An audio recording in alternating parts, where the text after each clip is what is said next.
say your tape. I will. Maybe. I will. I'm There afraid, you go. I'm afraid that if Unplug I it. do, something else will shut off. Okay.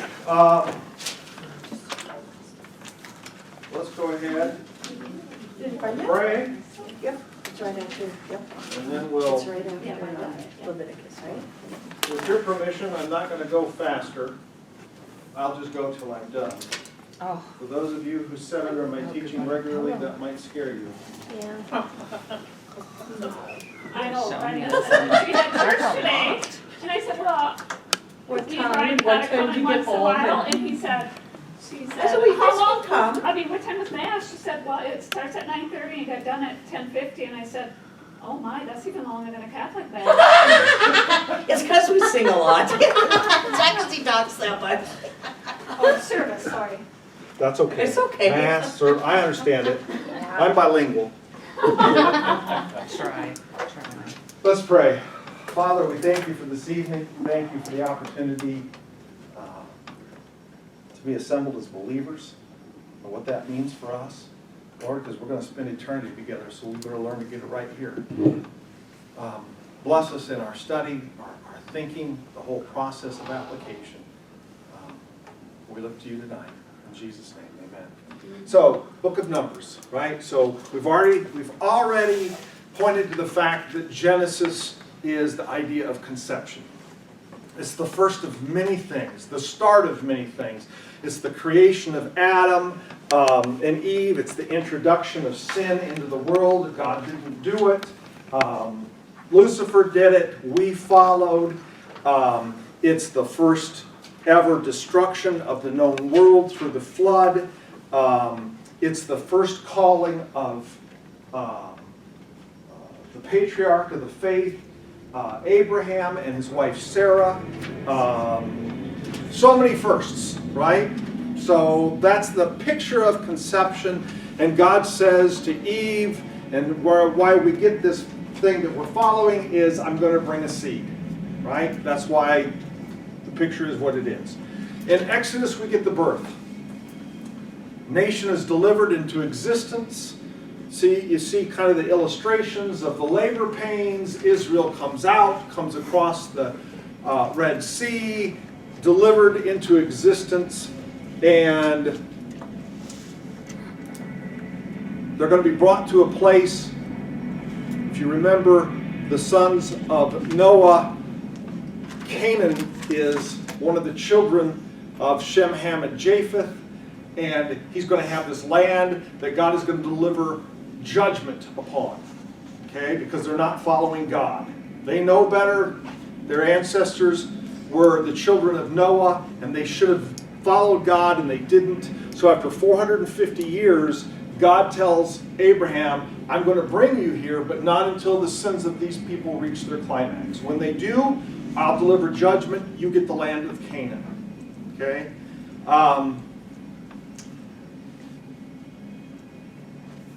And this, I'm trying to remember, it gets so diluted down because if you don't pay attention and you don't read those genealogies closely, you ask yourself the same question I always have to go back to. Okay, now we're going to be studying tonight people like the Moabites and the Midianites and the Amorites. Where did they come from? Well, you know, you have to follow those genealogies, and that's very difficult to keep those things straight or it gets all messed up. But Numbers is the place where God is going to take Moses and the tribe of Israel, and he is going to move them to the promised land. That's his intent. Now, if you know the story of the Bible, you know they're going to fail miserably, and they're not going to make it to Canaan. And so the book of Numbers is all about them being punished, so to speak. It's the timeout, if you will. God says, okay, if you're not ready for it, then I'm going to move you off into this wilderness that you're in. You're going to be here for 40 years until this generation of people that wouldn't do what I said die off.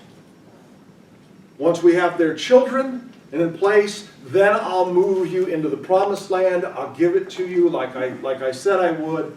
And Moses is going to lead them up to the point where they get there, but he isn't going to be able to go in himself. Okay? So, here's what we have. The first thing is, just so you can see that pretty much where they're at is Saudi Arabia, right? So they're going to leave Egypt, they're going to come up, cross the Red Sea, God's going to part for them, they're going to go all the way down to the southern tip here where Sinai's at. And here they're going to stay, and this is where we're going to get the very first part of our page. They're at Sinai. And everything that you're going to see from chapters 1 to chapters 10 is, the next thing you're going to fill in is about them planning or preparing. They are getting ready to go. God's saying, guys, we're all done. We're here at the mountain. You've got your commandments. We've done the Levitical law. We know the family rules, right? We're good. So now we're getting our bags packed. Everybody's got all the things that they need. And so we're getting prepared, getting ready, and the planning all takes place. The very first thing that they need to do in this planning process, one, is take a census. We need to know how many men, and again, because we're talking in a patriarchal system, that's what they're going to count. And I can't tell you right now, we'll find it as we go along. We're going to find that at this point in time when they do the counting, there's over 600,000 men. Do the math. I told you before it was believed between 2 million and 10 million people that left Egypt. They're actually going to give you the count on this, and they're going to tell you this is how many men we've got. This is what we had when we left. This is what we've got when we're here. So we know that we've got millions of people that are actually going to go with. So, chapter 1, that's what you see. That's the whole thing. Get down to the end of verse 46. The total number was. You have chapter 1, verse 46. You have the total number of Israelite men. And this was the Israelite men 20 years or old or more who were able to serve an Israelite's army were counted according to their families. So they have to be 20 years old to make the census. Okay? In Israelite law, you had to be 20 years to serve in the military, and I think we should do this today when it comes to the pastorate. You're not allowed to serve as a priest until you're 30. You can start training at 20. It takes 10 years to become a pastor or priest. And that's probably what it should take today. Unfortunately, we've gone far, far away from where we've been. Right? Years and years ago, pastor was probably one of, if not the highest trained person in your community. That is not the case anymore. Today we say, you want to be a pastor? Here's a license. So, census. Next, you have camp layout. Right? This is how Israel is supposed to form its camp. Now remember, all we're doing at this point in time as we're reading the book is we're understanding how God is packaging them or preparing them to get there. He says, let's count, all right? Make sure we have everybody in the tribe. We want to make sure that we've got everybody accounted for. The next thing we want to do is make sure that we have the camp laid out properly. Now, underneath this, you're going to get chapter 2 is going to be all about the tribes. That's probably someone calling saying, are you guys really open? I see lights on there. Oh, yeah. I thought that very thing. Lock the door. Chapter 3 is all about so you've got the tribes and how they lay out, and then God's going to say, do you remember that crude example I gave you of how it looked, how they are all? We're going to see a little bit better example of it tonight. But here's Cheryl's verse, okay? Cheryl, I did this just for you so you could highlight it in your Bible, okay? This is chapter 3. It says, appoint Aaron and his sons to serve as priests. Anyone else who approaches the sanctuary must be put to death. Okay, now, we all kind of agreed that maybe we would want to stop them first and just get them out of the way. Cheryl says, nope, we kill them all, and that's where we're at, all right? Actually, Cheryl's very close, and you're going to see this. You're going to see when anybody gets close to where they're not supposed to be in the camp of God, that is exactly what's going to happen. Man, Randy's so soft. Oh, just stop. Yes, yeah. Would you stop? You see this barbed wire? Don't you know what that means? All right. So then you get a breakdown in chapter 4. It's all about the different types of priests, right? You've got your Levites and your, I got to remember, Kohathites and Gershonites and everybody who has a responsibility with temple or tabernacle instruments. Okay, some of them took care of the curtains, some of them took care of the log posts, some of them were responsible for the utensils on the inside, and then when they all came to a place where God says, this is where we rest, then all the priests went to work to making sure the temple was put back together exactly the way it was supposed to be. Okay?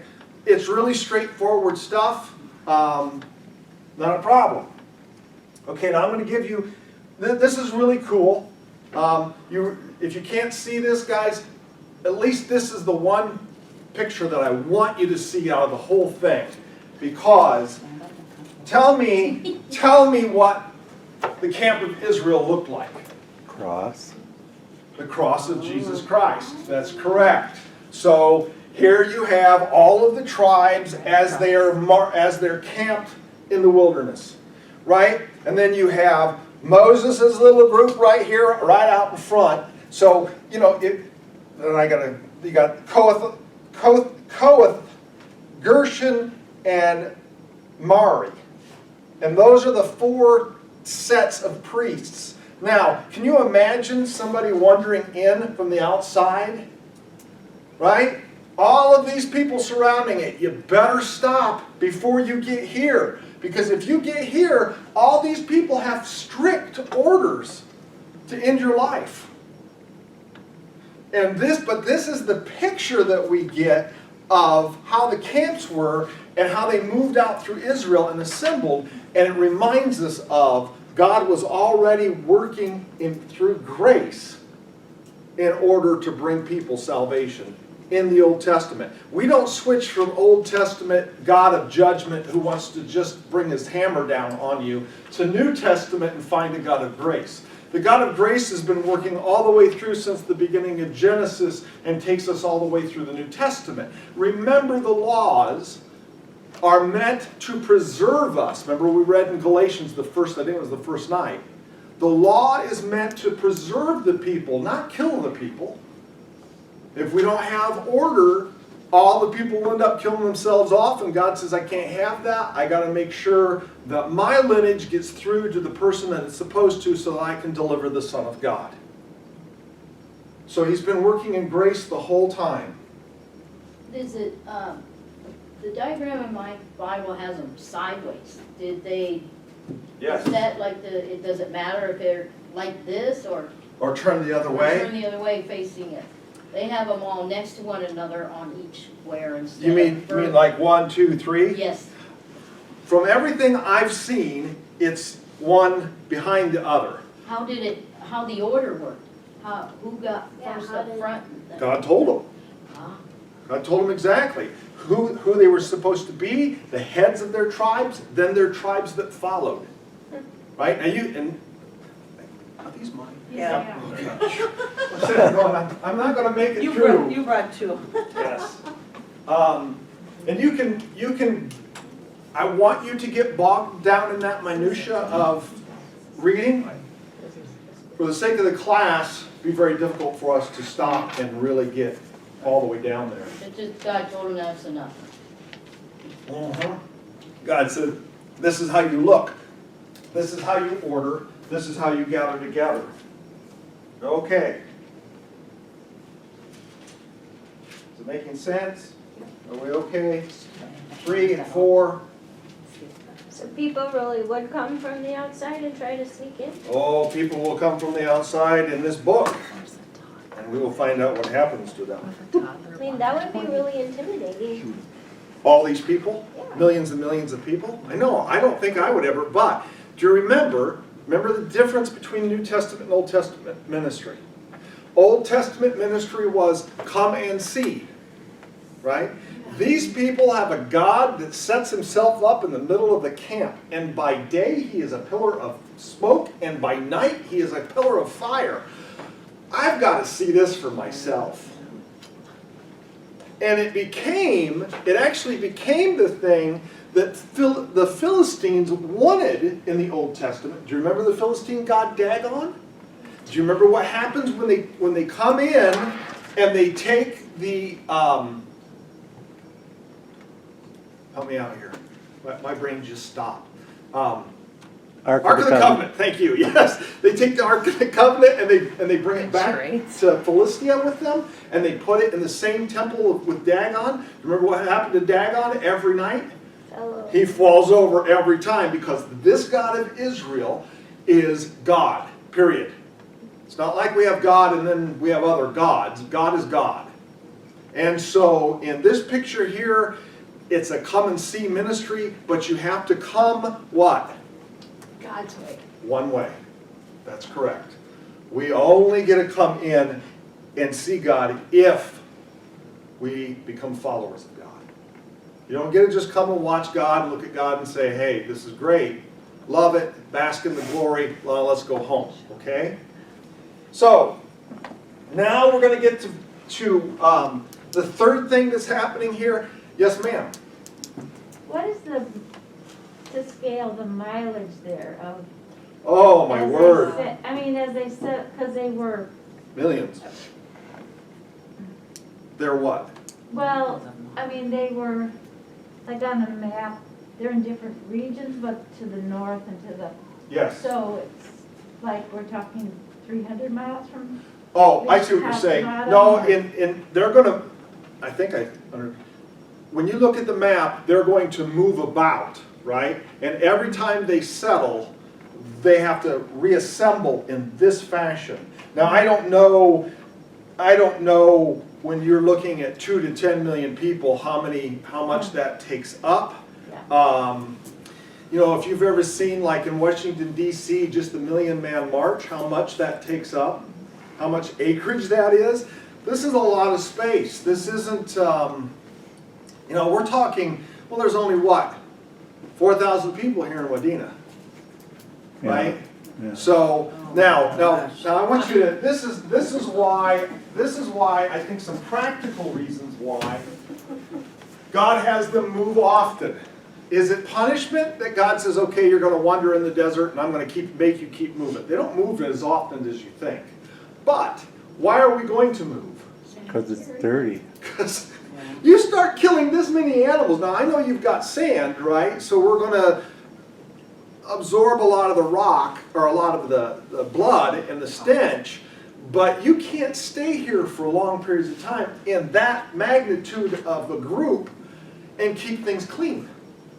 So we're going to pack up, and we're going to move, and we're going to actually revisit once in a while, once the sand's blown over, right? And we can come back, okay, we'll do that.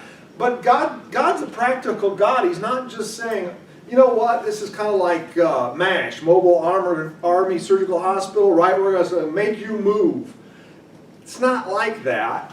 It's the fact that we have to remain clean, and that's the chapters 5 through 10, right? So we're going to move to the next point, and we're going to deal with camp cleanliness. Now I have to go in, because it would be good to just look at some of these things. I'm not going to look at them in depth. I'm just going to go, okay, the purity of the camp. Look at chapter 5, beginning of it.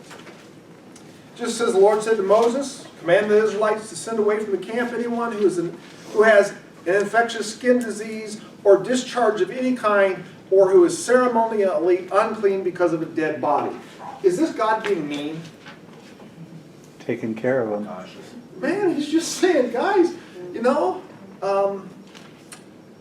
if you come across a dead body of any kind, it's not just human.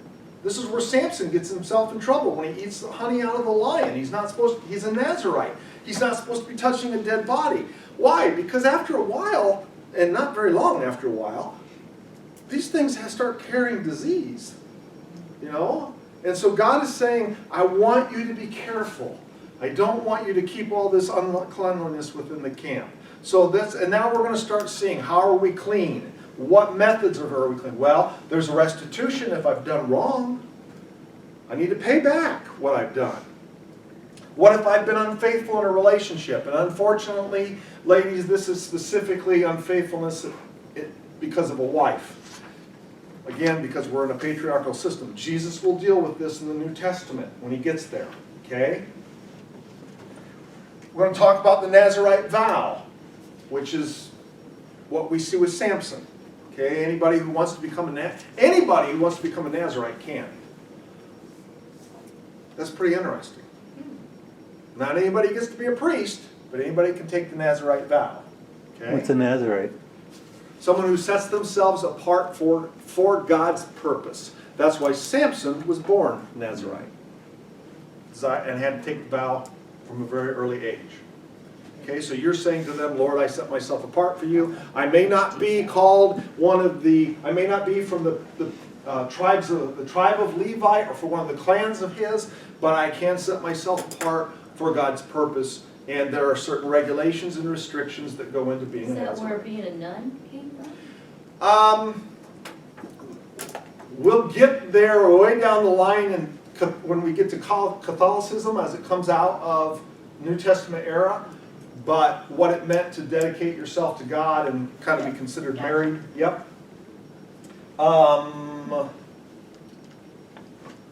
We won't get to that for a long time, by the way. You may decide after this group you don't want to come back for the New Testament. You just stick in for the Old Testament. That won't be till next fall. And prayerfully, hopefully, if COVID does not interfere, it will not be in this building. I hope.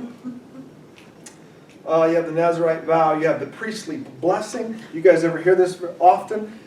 If you have a Lutheran or Catholic background, you hear this. The Lord bless you and keep you. The Lord make his face shine upon you and be gracious to you. The Lord turn his face toward you and give you peace. Right? That actually comes out of the Old Testament. This is what the words God wanted to use for the priests to bless the people. Then you get the offerings at the dedication of the tabernacle. In other words, God's saying, this is how we're going to party.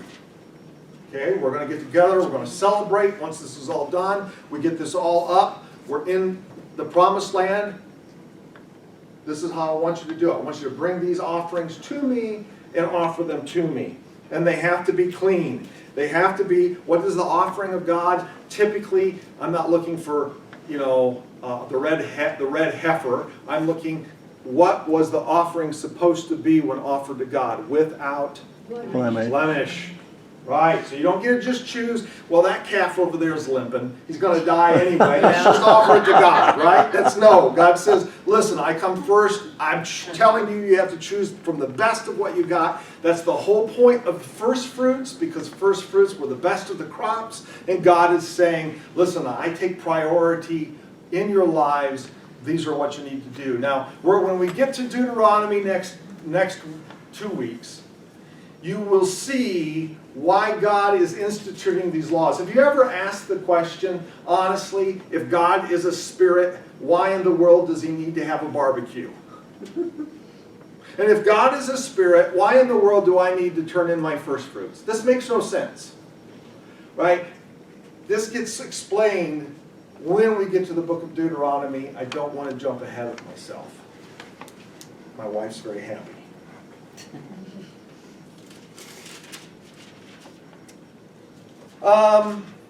Now we have the setting up of the lamps, which is just a utensil or an article inside of the tabernacle. You have the setting apart of the Levites, who are going to be the priesthood of the Old Testament. We're going to have the order about the Passover, how to celebrate the Passover.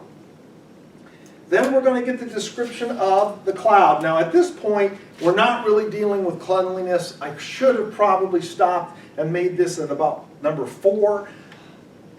Sorry. Okay? Because at this point, he's just going to talk about what the cloud looks like.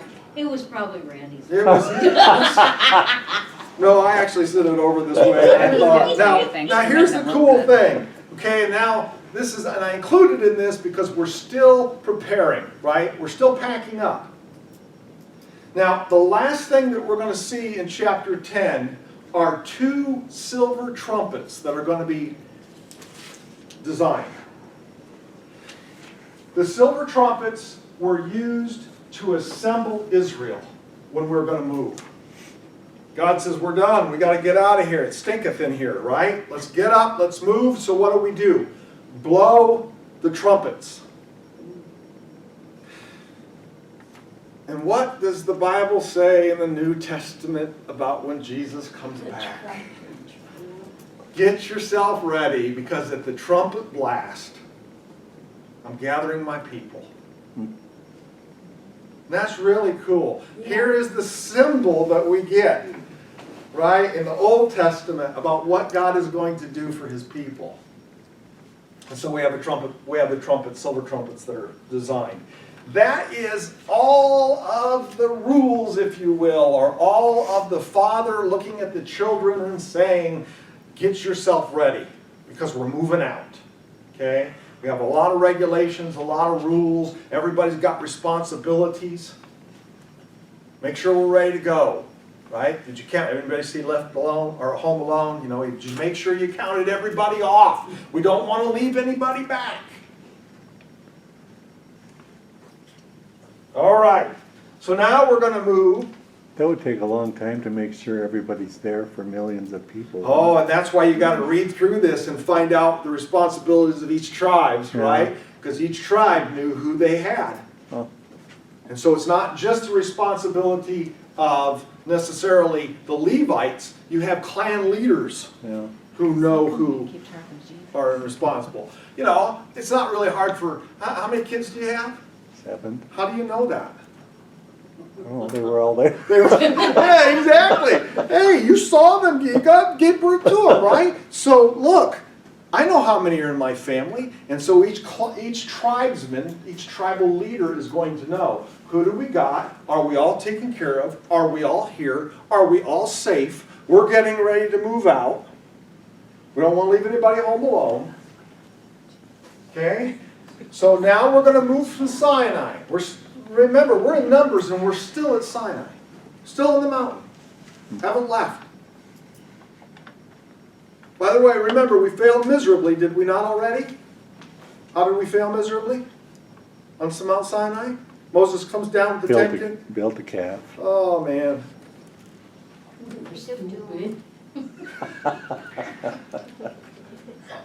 You know, and we're going to find out as we move on that it seems that they're not going to get any smarter. And as you move into the New Testament, and you see the apostles, and you see the church, and you see God's people, and you say to yourself, still haven't gotten any smarter.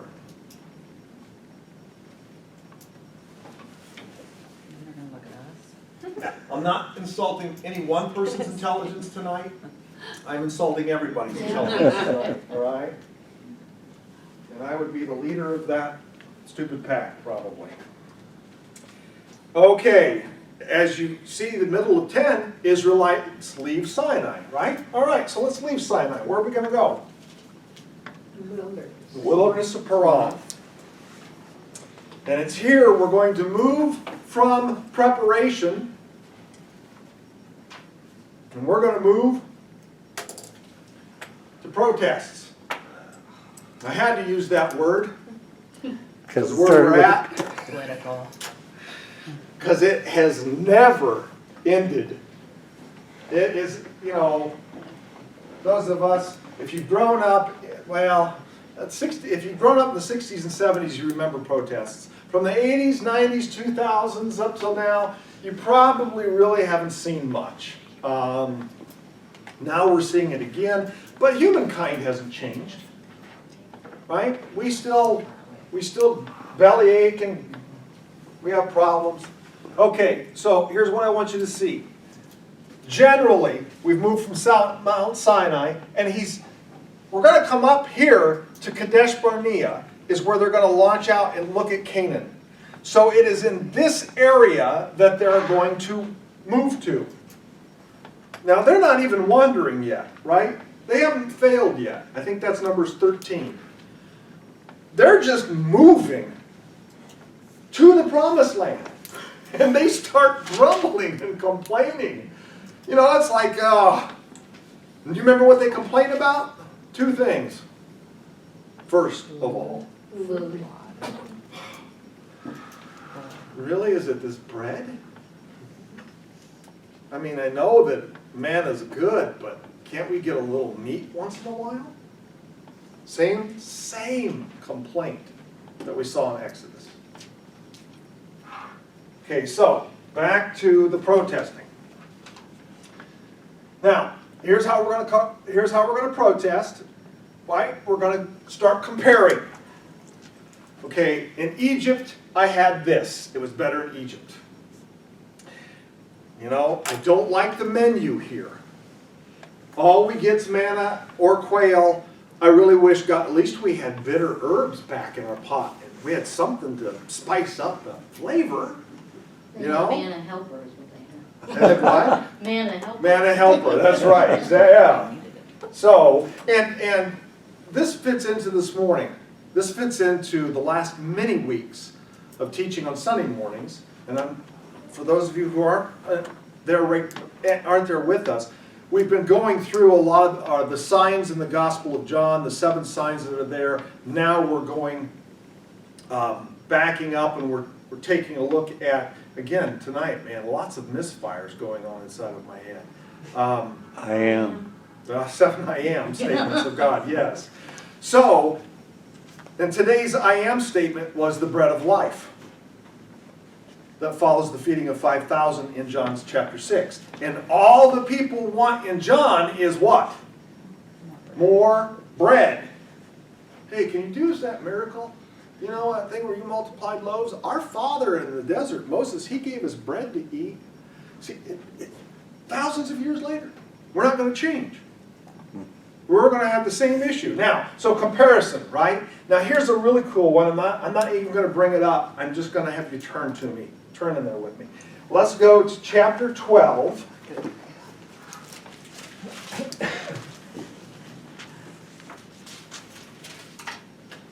All right. This, when I first discovered this, I'm not saying it's me who discovered it. I'm saying when it was first taught to me. And I don't know how many years ago it's been, and I even forget who it was that taught it to me. This floored me. It was probably you. Yeah, honey, you're probably right. It's probably you. My wife can say with lots of confidence, we did our undergrad together, the same thing. My undergrad is in Bible and Pastoral Ministries, hers is in Bible and Office of Administration, and she was a better student than I was. I was just more compliant. Oh, that's surprising. That's surprising. Writing papers as I was supposed to. This is what you're supposed to believe. Yeah, but that's not what it said. And I would get docked.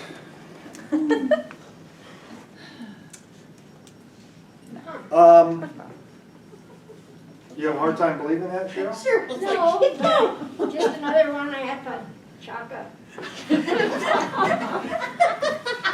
Chapter 12, Miriam and Aaron, brother and sister of Moses. Well, they began to talk to Moses about his Cushite wife. What's wrong with the Cushite wife? For he had married a Cushite. Has the Lord spoken only through Moses, they asked? Hasn't he also spoken through us? And the Lord heard this. Now Moses was a very humble man, more humble than anyone else on the face of the earth. At once the Lord said to Moses, Aaron and Miriam, come out to the tent of meeting, all 3 of you. So all 3 of them came out. Then the Lord came down in a pillar of cloud. He stood at the entrance of the tent and summons Aaron and Miriam. When both of them stepped forward, he said, listen to my words. When a prophet of the Lord is among you, I reveal myself to him in visions. I speak to him in dreams. But this is not true of my servant Moses. He is faithful in all my house. With him I speak face to face. Clearly, and not in riddles, he sees the form of the Lord. Why then are you not afraid to speak against my servant Moses? The anger of the Lord burned against them, and he left them. And when the cloud lifted from above the tent, there stood Miriam, leprous. Now, this is really interesting. If you're an underliner in your Bible, underline the words white as snow. When you do a study on the Cushite tribe, they are the darkest pigmented Africans known. Make that comparison to being as leprous and white as snow. What was their problem with Moses taking a Cushite wife? Now, the text doesn't tell us. Racism. Oh, yes. So we don't just have a comparison issue here. We have a race issue. Where did Moses get off thinking he could take himself a wife that isn't of the same tribe or color as us? So it wasn't a belief issue. There wasn't a difference in their religion. Not, and specifically, if you were one who was willing to follow God. Right? You could become an Israelite by worshiping the Lord and becoming a convert. So Moses took for himself this wife. Now, I'm going to say here, this is not the design of God. Not in my opinion. Okay? Some of you can argue with me if you want, that's fine. I do not believe that the Old Testament teaches that polygamy is right. Adam and Eve were brought together. What was the purpose for multiple wives in the Old Testament? Why did Abraham, was he given Sarah's servant? They have kids. Why did they need kids? Because they were a blessing. They were. So that he See? could. Oh, to get. Wine. Oh. There you go. That's the key. What did he say?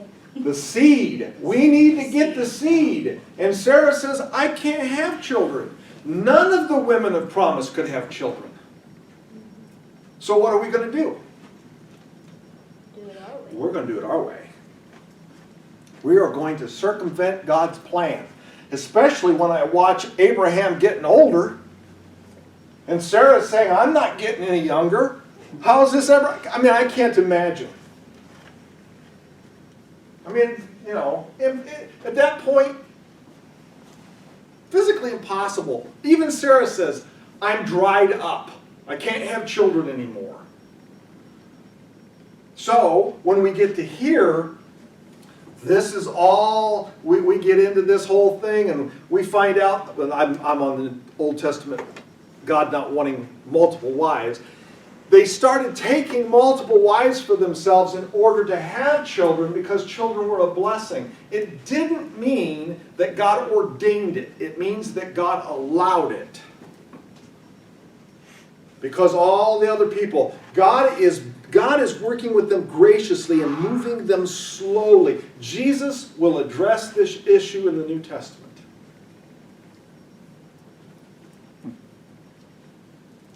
But as far as the Old, matter of fact, we'll see here in just a little bit, what's going to become the number one problem in Israel when we get to Solomon and David? Why will the kingdom collapse? Because Solomon likes women. And he can't get enough of them. And he's going to bring them in and he's going to follow their gods. That's what they was just gonna ask was, how did he bless Solomon so, all that Solomon did, but it goes to show he blessed everybody. Why Didn't does do God anything bless for us them. in Yeah. all that we do? So that's why I answered my own question. Absolutely, yes. It's an interesting study.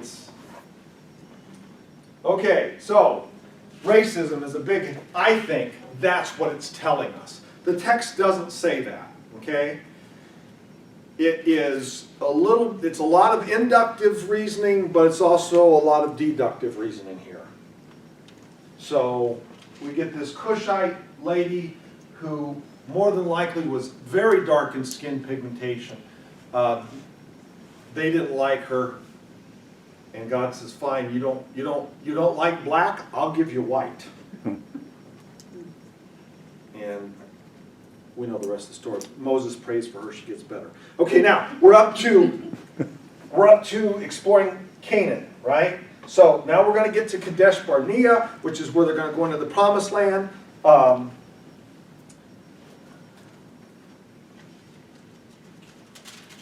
want to make sure. Do I have on your thing? Look at verse 33. Yes. Okay, look at verse 33.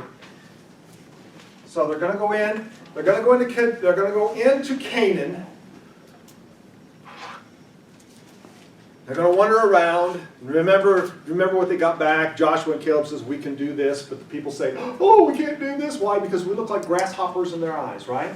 Who's there? The Nephilim. Oh, my word. So we have the very thing that we started out in Genesis seeing is that whatever it was that's going on in Noah's age, and by the way, I needed to correct myself. Nephilim does not mean giants. Rephaim means giants. Nephilim means fallen ones. So from the fallen ones intermarrying with women, we get heroes of old, men of renown, the Bible says. By the way, take this through any other religious practice, and maybe that's not the right way to say it. In Greek or Rome religion, what do you get from that particular thing? Heroes of old, men of renown. Oh, Zeus. You get the whole god system. Because, wow, time flies when you're having fun. Okay? So you can Greek mythology is the same thing as Roman mythology. They're just names are switched. Okay? And you get the Trinity in, I got to remember my Zeus, Hades, and the god of the sea. Titan. That I Titans. think you're going to say Thor. I don't think that's Yeah, When in doubt. Who is the god of the sea? I can't remember his name. He's got the Atlantis. Yeah. Right. yeah. I can't. Yeah, Atlanta is not yet. But anyway, you can take this and see how in the Greek culture developed. Poseidon. Thank you. Yes. Sorry, I couldn't That's go on. okay. I was waiting for you. I'm like, it's showing up on his forehead. There it is. Yes.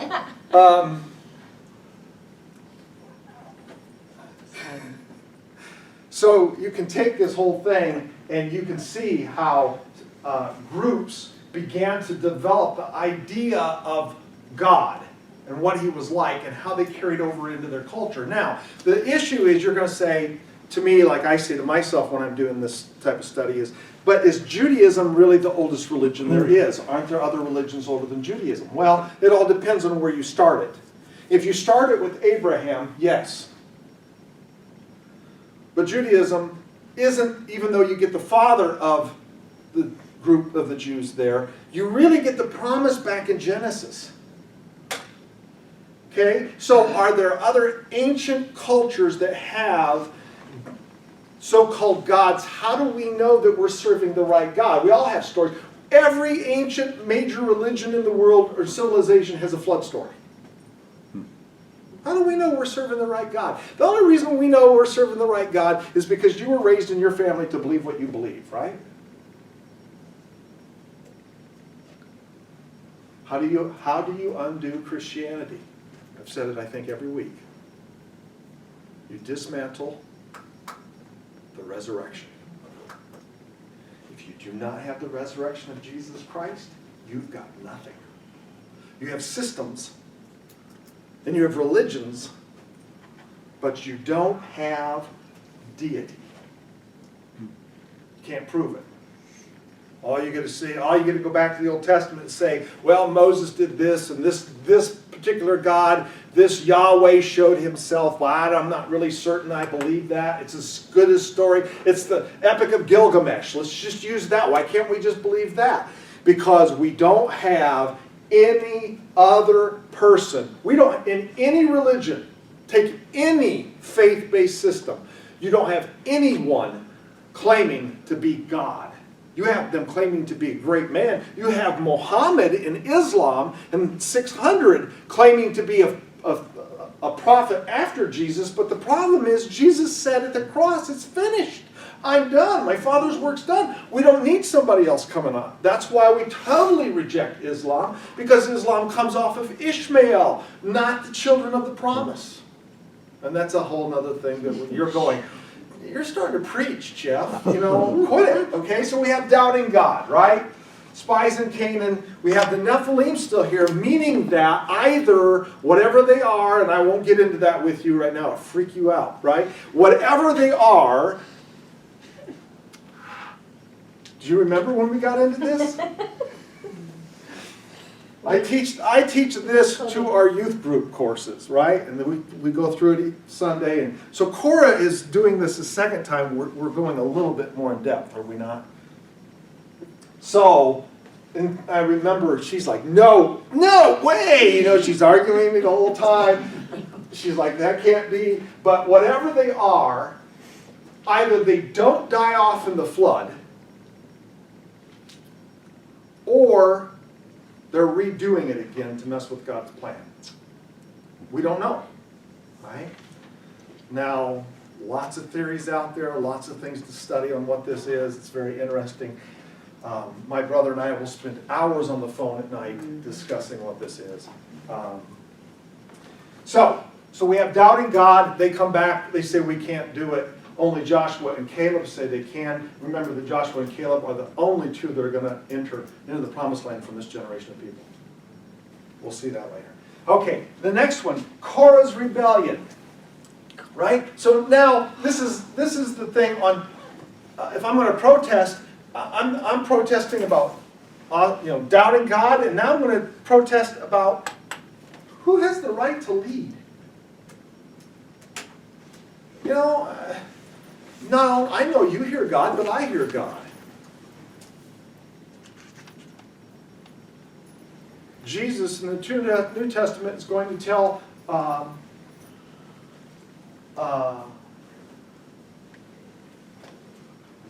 got to remember my Gospels.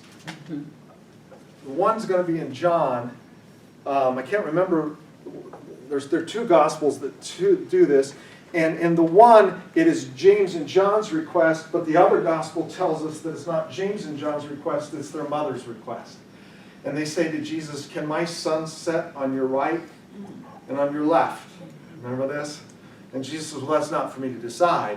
But he says to them, the Gentiles in leadership and authority, they rule over.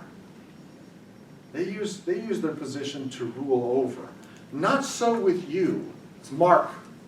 Mark chapter 10. Yes, sorry, it just comes back. I believe.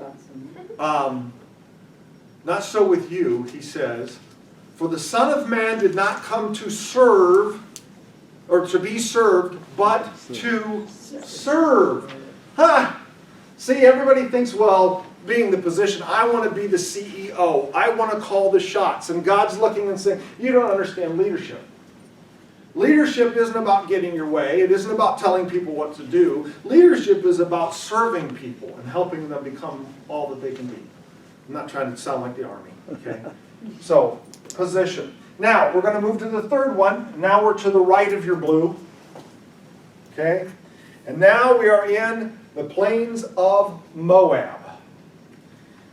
Because they did not enter the promised land. Now they have to wander around for 40 years. Okay? It's okay if I take 10 minutes? Yeah. We didn't finish up. We didn't start till about 10 after. That was my fault. But I don't want to end it. Now we had some, I don't want to skip over, you know, when you start arguing over who gets what with Moses, right? Who gets to be the leader? You find the budding of Aaron's staff, which is going to show you who's the high priest. God's actually going to give a line of demarcation for them to know which ones he's chosen in order to lead. And leadership is never going to get easy for the people who lead for God, ever. Leadership is always going to be difficult. Even Jesus, when he calls his 12 to lead, he is going to call them to literally give up their lives. Okay? So then you're going to get the duties after we get the budding of Aaron's staff, and we know that Aaron is the high priest. We're going to get the duties of priests and Levites, the offerings for priests and Levites, right? How do we take care of these people? They have no inheritance. They have no land. They're not going to get anything in the promised land, so how do we take care of them? God has a system for that. Okay? You have the water of cleansing, which is going to be used ceremonially. It's also going to be used not just in ceremony, it's going to be used physically, especially after war. Once they've killed, if you've killed anybody, this book specifically talks about it. I expect you to read it so that you know what, you know. If you have any utensils that can withstand fire, you actually have to put them in the fire so that the heat kills off whatever germs, and then you wash them with the water of cleansing. So before you can actually enter back into the camp, you have to have a purification period, especially if you've killed anybody, because now you've touched a dead body. Right? So God's going to make certain, okay, we've got Moses, we've got the leadership, we're going to make sure we get off to a right start. People are going to grumble and complain. Now, you're going to get some things here, like chapter 21, Arad destroyed. When the Canaanite king of Arad, who lived in the Negev, heard that the Israelite was coming along the road to Erethaim, he attacked the Israelites and captured some of them. Then Israel made this vow to the Lord: if you will deliver these people into our hands, we will totally destroy their cities. The Lord listened to Israel's plea, gave the Canaanites over to them completely. They completely destroyed them and their towns, and the place was named Hormah. What's this all about? It is what? I gotta put these 3 verses. Why this really small interjection of 3 verses about this battle? Who are they supposed to defeat when they went into the promised land? Canaanite. Who did they just beat here?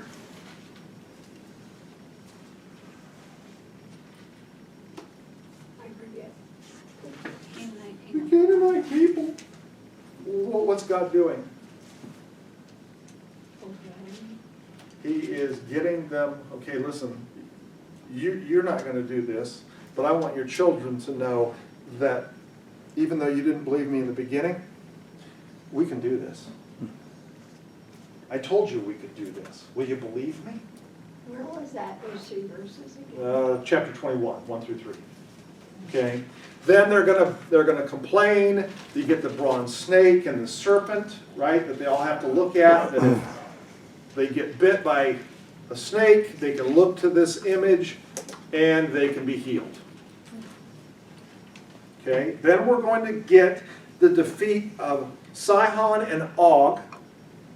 I'm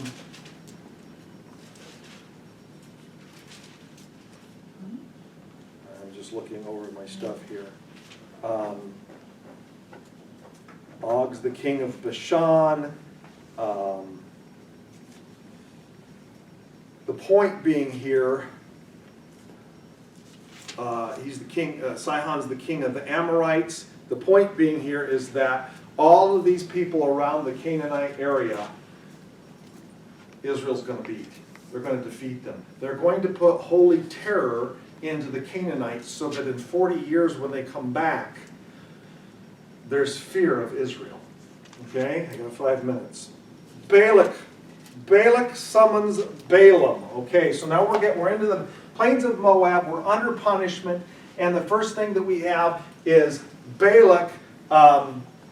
And there's a bunch of stuff there that I won't go into. You can read it. But Balak is the Moabite king. Balaam I have left blank. They think, and this is where when I don't know, I will tell you, and if they don't know, I will tell you. They believe that Balaam is a defecting Israelite priest. They're not certain, because he seems to know an awful lot about God. But he's not very righteous, and we'll see that, okay? Take a look at, see chapter 31, 7 and 8. Matter of fact, we're going to, and I'll tell you what happens there for sake of time. You can turn there, but this is his death. This is Balaam's death. Israel's going to kill him, because he is going to prophesy 5 times, or he's going to try to. Well, no, that's not even true. He is going to be asked by Balak to curse Israel. Balaam's going to say, and this is the whole talking donkey thing, right? This is.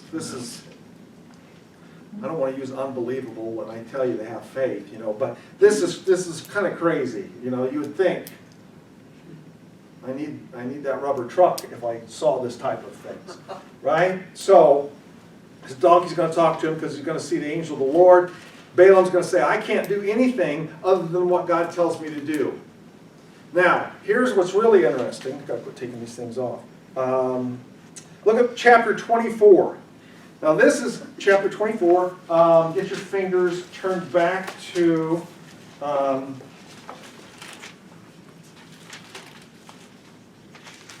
want you to look at chapter 24. And I want you to turn back, and in my Bible it's only this far, okay? It's real short. You want to turn back to Leviticus chapter 8.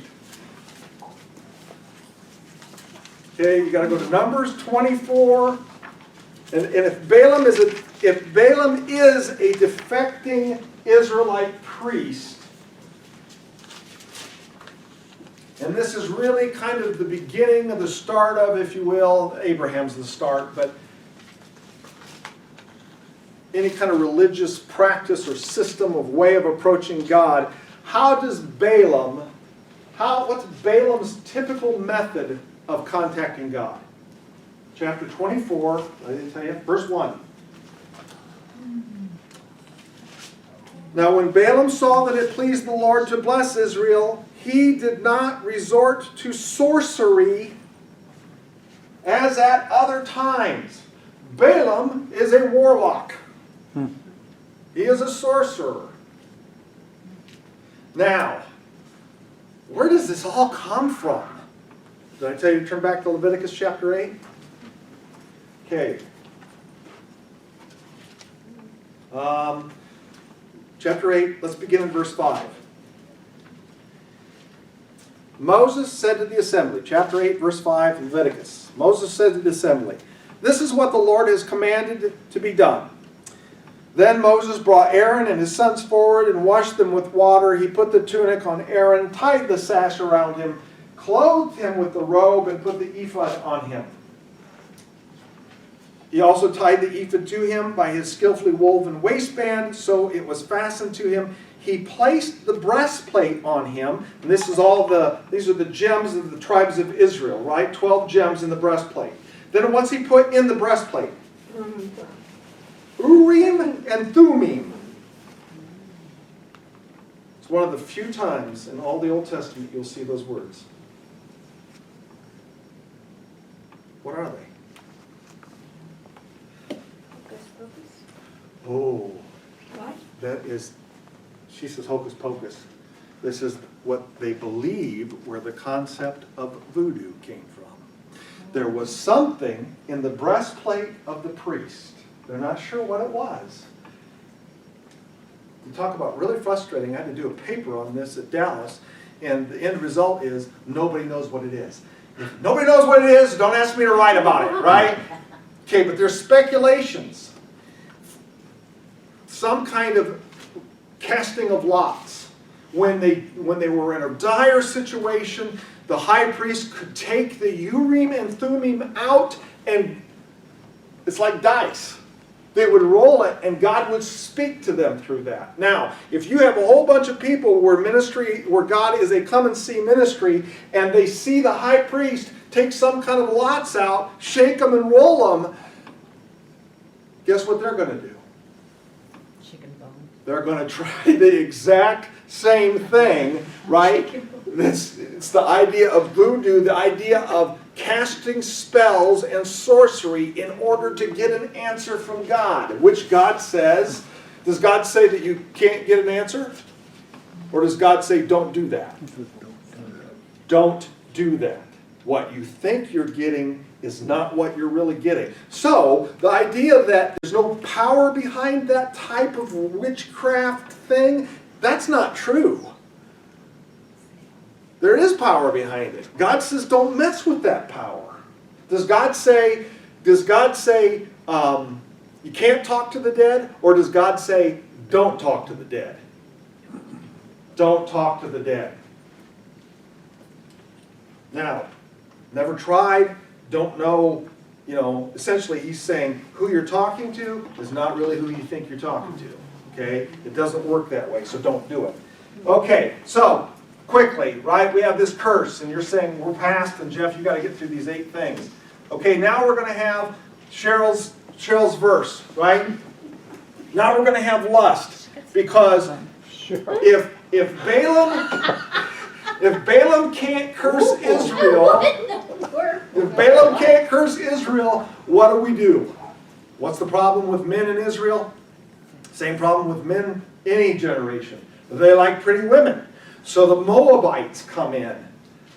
Balaam's going to send these Moabite women in, and they are going to flirt with Israel men, and Israel men are going to start following these women around. And it's at this point, now you're going to have to read the story to know that Cora is going to die, not Cora. I know. Okay. The leader, one of the Levite priests, and his son, it's not Cora, I'm sorry, Aaron is going to die. His son, Eleazar, is going to take over as high priest. Eleazar has a son by the name of Phinehas. Phinehas is going to see, go back to the cross, the shape of Israelites. Phinehas is going to see, now remember, he's one of the high priests. He's the son of the new high priest. He's going to see one of the Israelites march a Moabite woman right in front of the tent of meeting. What's Phinehas going to do? Phinehas grabs the spear. He walks over right through the Israelite, right into the Moabitess, kills them both. Now, why don't we do that today? You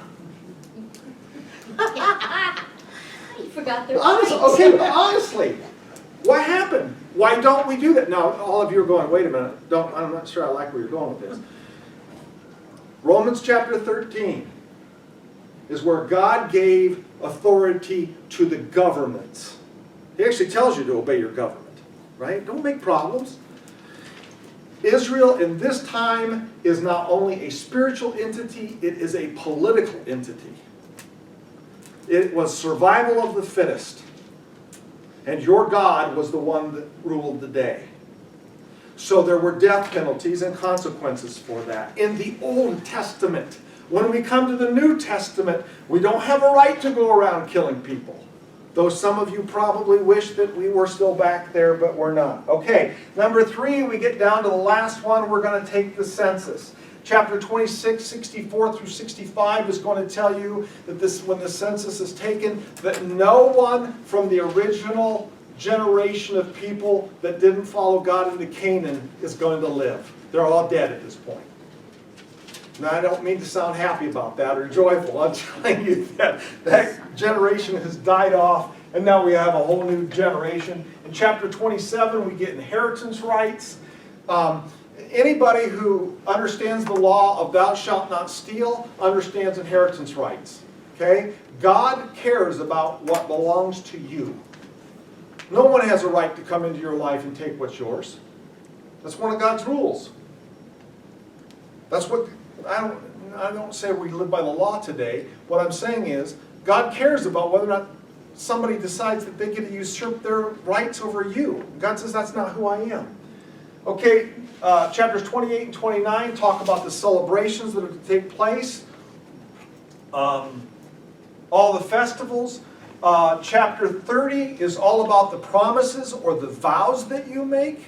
Right? In other words, in the New Testament, it's said like this. Let your yes be yes, and your no, no. Be a man or woman of your word. Don't tell me you'll do something and then not do it, okay? In chapter 31, we find that vengeance is God's, and all the Moabites are going to be killed off.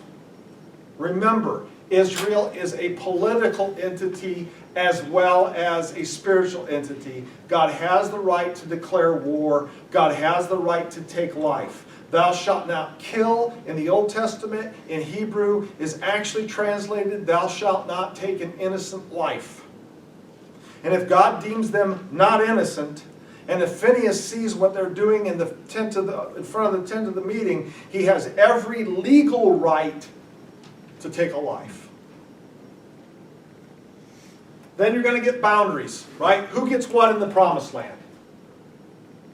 Their share. Their share, exactly.